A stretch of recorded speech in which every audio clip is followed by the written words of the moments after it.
छिपकली को आपने रंग बदलते देखा होगा। अक्सर छिपकली अपनी जान बचाने के लिए ऐसा करती है। राजनीति में भी अब यही होने लगा है। छिपकली जो राजनीति में है वो भी छिपकली को देखकर रंग बदलने लगी है। उदाहरण दिल्ली के मुख्यमंत्री अरविंद केजरीवाल आज उत्तराखंड में थे और उन्होंने वहां जो भाषण दिया है उसके बाद जो ट्वीट किए हैं उसको देखिए। और अरविंद केजरीवाल जैसे एक पढ़े लिखे समझदार पॉपुलर नेता से इस तरह के बयानबाजी की उम्मीद कतई नहीं की जा सकती, लेकिन उन्होंने ऐसा किया है। क्या किया है? उन्होंने वहां पे 2-3 घोषणाएं की हैं कि एक कर्नल अजय कोठियाल वहां के मुख्यमंत्री होंगे अगर आम आदमी पार्टी 2022 के उत्तराखंड विधानसभा चुनाव में जीतती है। तो सवाल है कि जिस हाई कमान संस्कृति को जी भरकर गाली देते थे अरविंद केजरीवाल राजघाट और जंतर मंतर के मंच से, तो क्या उत्तराखंड में चुनाव हो गया? वहां के विधायक दल ने अपना नेता चुन लिया। अरविंद केजरीवाल कौन होते हैं? उत्तराखंड का सीएम तय करने वाले। जाहिर है वो पार्टी के हाईकमान है। उन्होंने जो फैसला ले लिया वो ले लिया। खुदा न खास्ते अगर आम आदमी पार्टी वहां जीतती है तो चूंकि अरविंद केजरीवाल ने निर्णय कर लिया है चुनाव से 6 महीना पहले, तो अजय कोठियाल ही वहां के मुख्यमंत्री होंगे। मतलब जिस हाई कमान संस्कृति को डेमोक्रेसी के लिए, पार्टी की इंटरनल डेमोक्रेसी के लिए, देश की डेमोक्रेसी के लिए खतरा बताते थे अरविंद केजरीवाल, अब उसी हाई कमान कल्चर पर वो खुद चलने लगे हैं। नंबर 1। नंबर 2, उन्होंने वहां कहा कि हम सत्ता में आएंगे तो उत्तराखंड को हिंदुओं का आध्यात्मिक राजधानी बनाएंगे। ये क्या होता है हिंदुओं का आध्यात्मिक राजधानी?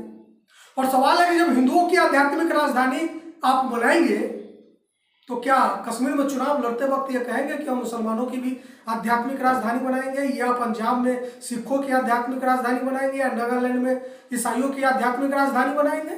क्या देश सब इसी के लिए चलेगा? क्या अरविंद केजरीवाल की राजनीति इसी पे चलेगी कि हम हिंदुओं की राजधानी बनाएंगे, हिंदू आध्यात्मिक राजधानी, मुसलमानों की आध्यात्मिक राजधानी? ये क्या होता है?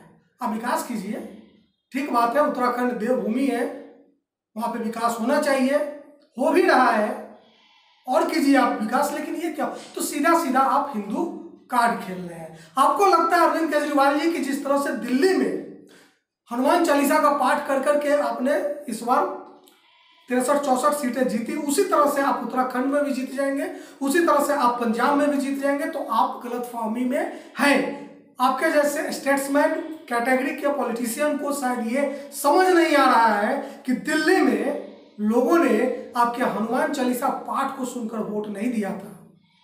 मैं खुद दिल्ली का वोटर रहा हूं और मुझे पता है कि दिल्ली के हर एक आम मतदाता, lower class, lower middle class, उसको इन कैश 500 से 1000 रुपए का मंथली फायदा आपने बिजली पानी के तौर पे दिया था। इस वजह से लोगों ने आपको दूसरी तीसरी बार चुना, न कि आपके हनुमान चालीसा पाठ करने पर।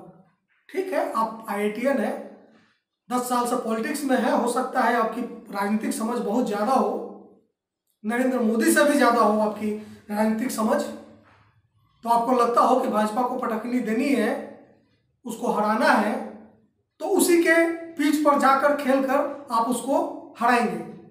लेकिन ऐसा आप कर नहीं पाएंगे। दिल्ली में आप हिंदू कार्ड, बजरंगबली कार्ड से नहीं जीते थे। दिल्ली में आप बिजली के कारण जीते थे, पानी के कारण जीते थे, अच्छे स्कूल के कारण जीते थे, अच्छे अस्पतालों के कारण जीते थे, मुफ्त दवा के कारण जीते थे, महिलाओं को जो आपने मुफ्त DTC बस में टिकट दिया था उसके कारण जीते थे, क्योंकि गरीबों को सीधा फायदा हुआ था।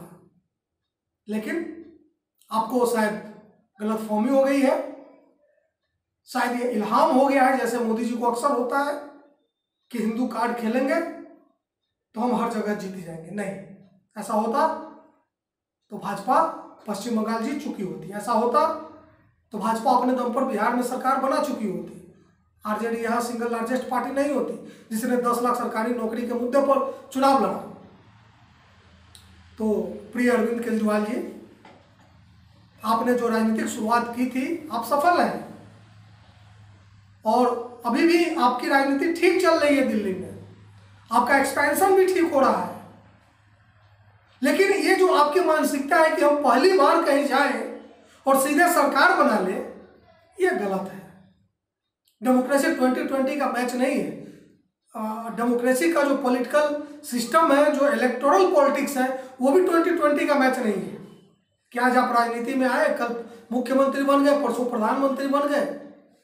और डेमोक्रेसी, हिंदुस्तान जैसे डाइवर्स डेमोक्रेसी में बदलाव रातों रात नहीं होना चाहिए और न होता है। जो लोग भी ये कोशिश करते हैं वो मुंह की खाते हैं। पिछले 7 साल से हम लोग देश में यही देख रहे हैं, आप भी देख रहे हैं, तो कम से कम सीखिए।